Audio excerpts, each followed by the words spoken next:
Boa noite. Vamos dar continuidade ao conteúdo da disciplina de Química Geral e hoje eu vou explicar para vocês sobre ligações químicas. Então eu vou estar abordando hoje sobre regra do octeto, ligações iônicas, ligações covalentes e ligações metálicas. Primeiramente, nós estudamos aí na aula anterior sobre os elementos químicos na tabela periódica. Esses elementos químicos a gente pode juntar um com o outro para formar ligações químicas. Mas para formar essas ligações químicas, a gente tem que seguir primeiro a regra do octeto. A ideia de ligações químicas, elas são derivadas da observação da estabilidade dos gases nobres.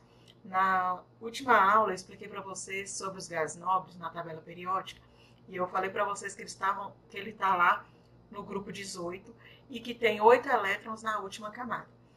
Esses 8 elétrons é que mantém estável, né, o elemento químico, os elementos químicos. No caso, os gases nobres, como eles têm 8 elétrons na última camada, eles vão ficar estáveis. Para que ocorra uma ligação de um elemento químico com outro elemento químico, tem que ter essa estabilidade. Então, essa estabilidade ela vai estar associada à presença de orbitais totalmente preenchidos.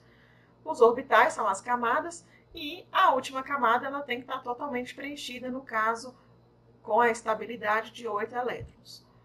Então, para que ocorra essa ligação, a gente precisa dessa estabilidade. Então, a regra do octeto, o octeto vem de 8 elétrons, o átomo adquire estabilidade ao completar 8 elétrons na camada de valência, que é aquela última camada, imitando os gases nobres.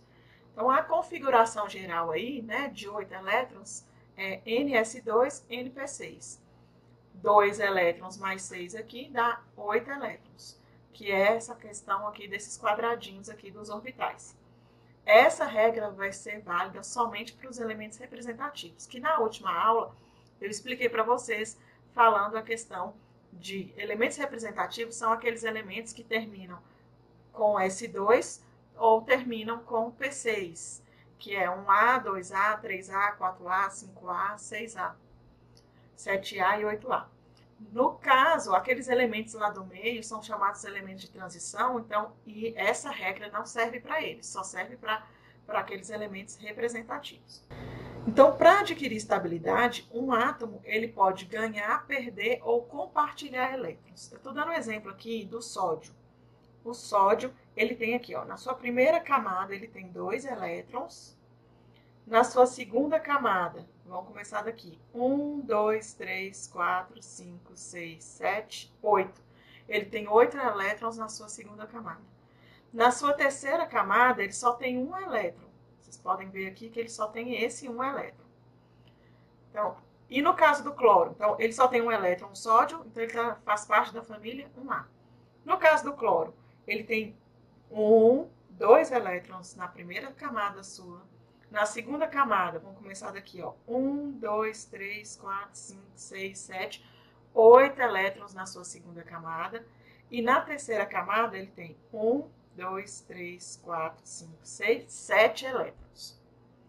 Então, o que acontece? O cloro, para ele ficar estável, ele precisa só está faltando 1 elétron, porque ele já tem 7 elétrons na sua camada de valência, na sua última camada. Então, só está faltando 1 elétron. O sódio, ele tem 1 elétron na sua camada de valência.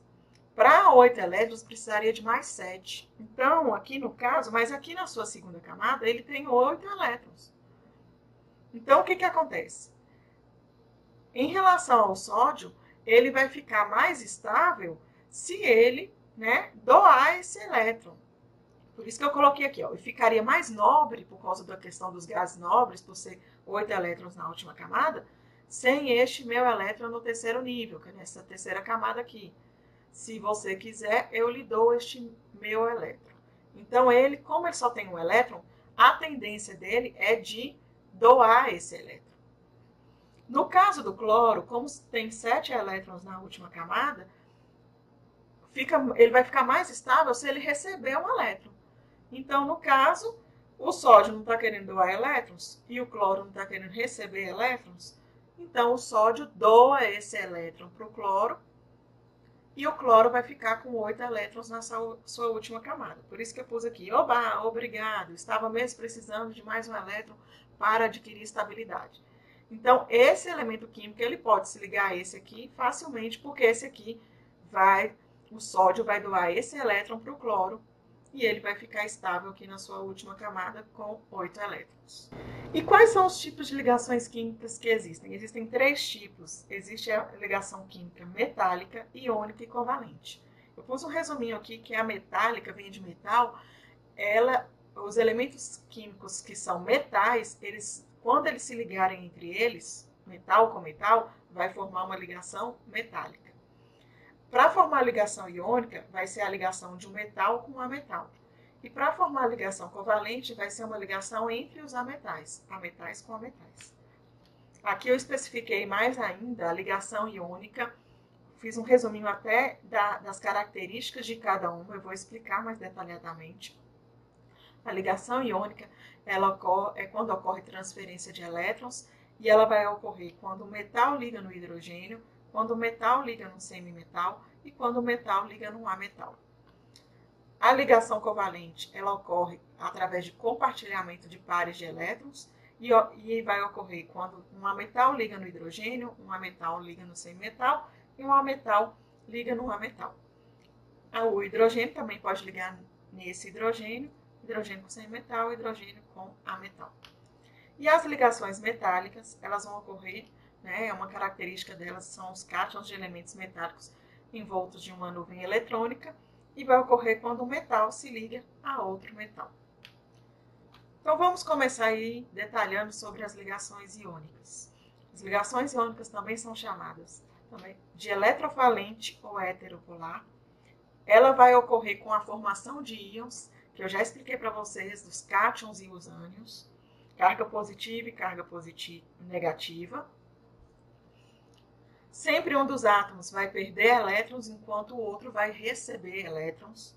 Então, enquanto um está perdendo, esse que está perdendo vai doar elétrons para o outro e o outro vai receber. O átomo mais eletronegativo, o que é um átomo mais eletronegativo? É aquele átomo que tem mais elétrons na sua última camada. Então, ele vai arrancar os elétrons do átomo menos eletronegativo.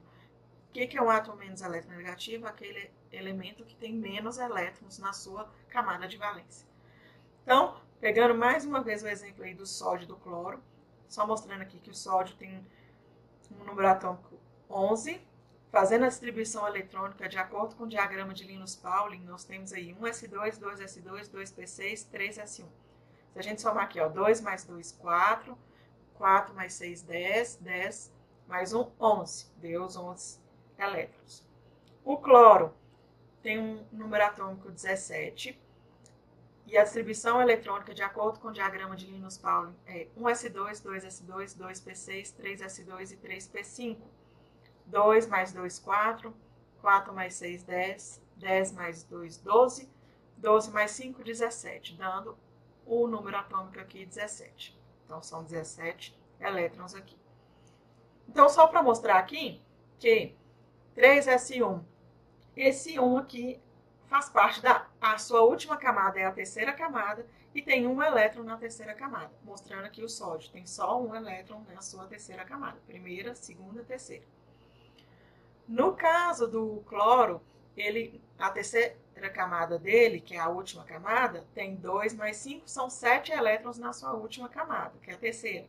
Então, primeira, segunda, na terceira camada tem 1, 2, 3, 4, 5, 6, 7, o cloro. Então, o que vai acontecer aqui? Para o sódio se ligar ao cloro, o sódio, esse 1 elétron do sódio, ele vai doar esse 1 elétron para o cloro. E aí, o sódio vai ficar com uma carga positiva, quer dizer que ele perdeu um elétron, e o cloro vai ficar com a carga negativa, quer dizer que ele ganhou um elétron. Então, as ligações iônicas é o resultado da atração eletrostática de íons com cargas opostas, carga positiva e carga negativa. Aqui eu coloquei para vocês exemplos de ligações iônicas de compostos químicos que são formados por ligações iônicas. Então, a gente tem aqui o cloreto de sódio, o óxido de magnésio, o hidreto de lítio, o cloreto de magnésio, o fluoreto de lítio, o sulfeto de alumínio, o cloreto de prata e o brometo de potássio. Então, as ligações iônicas geralmente ocorrem entre metais e ametais.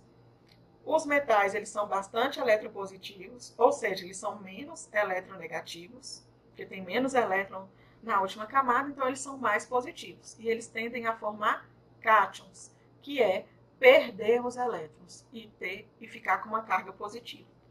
Já os ametais, eles são bastante eletronegativos, porque eles têm muitos elétrons na última camada, então eles tendem a formar ânions e ficar com carga negativa. A exceção aí da ligação entre metais e ametais é porque quando metais se ligam a hidrogênio, também é caracterizado como ligação iônica. Então, generalizando aí, os metais são eletropositivos, tendem a perder elétrons e viram cátions, que são cargas positivas. Então, estou dando exemplo aqui do alumínio. O alumínio ele faz parte da família 3A. Então, ele possui 3 elétrons na sua última camada. Como ele tem 3 elétrons, ele é menos eletronegativo e é mais positivo. Então, ele tende a perder elétrons. Então, no caso, o alumínio vai ficar Al mais 3, que ele perdeu esses 3 elétrons. Está aqui os 3 elétrons que ele perdeu. No caso dos ametais, eles são eletronegativos, eles ganham elétrons e vão virar ânions, com carga negativa. O oxigênio, ele faz parte da família 6A. Se ele tem 6 elétrons na última camada, quantos elétrons precisa para ele ficar estável? Ele precisa de 2 elétrons. Então, esse oxigênio ele vai ganhar esses 2 elétrons e vai formar ânions. Por isso que está menos 2 aqui, porque quer dizer que ele ganhou 2 elétrons. E como é que a gente vai ser aí a fórmula do composto iônico? Então, para escrever a fórmula de um composto iônico, é preciso descobrir a carga do íon formada pelos elementos presentes e levar em conta que a carga total do composto é nula. Como é que eu vou descobrir essa carga, do íon aí formada pelo elemento presente? Primeira coisa, como eu expliquei na tabela periódica, quem está na família 1A, 2A, quem está na família 1A tem 1 elétron na última camada, 2A, 2 elétrons, 3A, 3 elétrons. Então, sabendo se o composto, qual é a família, que o composto químico está, a gente vai saber quantos elétrons tem na última camada. E aí, eu sabendo quantos elétrons tem na última camada, eu vou saber se é 1A, 2A, 3A, ele vai tender a doar esses elétrons. No caso, se for da família 5A, 6A, 7A, ele tende a receber elétrons. Então, se quem é da família 1A, 2A, 3A tende a doar elétrons, vai ficar com carga positiva.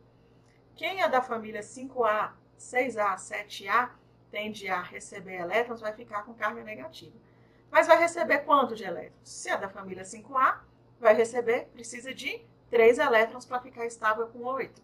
Se é da família 6A, ele precisa de quantos elétrons para ficar com 8? 2 elétrons. E se é da família 7A, ele precisa de quanto para ficar com 8 elétrons? Mais 1 elétron somente. Então, eu estou dando um exemplo aqui do alumínio e do oxigênio. No caso, o alumínio, ele é da família 3A, então ele tende a doar elétrons. Então, ele vai formar cátion, que é a carga positiva, que ele vai doar esses 3 elétrons. Então, o cátion, eu vou escrever ele aqui na esquerda, ele vai ficar na esquerda, do lado esquerdo. O oxigênio, ele é da família 6A. Se ele é da família 6A, ele precisa de quantos elétrons para ficar estável? 2. Então, ele vai ficar com a carga menos 2. Então, ele é um ânion menos 2. O ânion ele vai ficar do lado da direita. E aí, como é que a gente faz? Se eu já descobri a carga do íon, eu sei que o alumínio é mais 3 e o oxigênio eu descobri que é menos 2, o que a gente vai fazer agora? No caso, para formar uma ligação iônica entre o alumínio e o oxigênio, eu vou pegar esse mais 3 e vou colocar aqui. Ele está aqui em cima. Eu vou colocar ele aqui embaixo no oxigênio, o 3. E vou pegar esse 2 aqui, que está aqui em cima no oxigênio, e vou colocar aqui embaixo no alumínio. Por isso que ficou Al2, esse 2 vem do oxigênio daqui de cima, veio aqui para baixo, perto do alumínio. E o 3 aqui ficou aqui do lado de baixo do oxigênio, formando O3.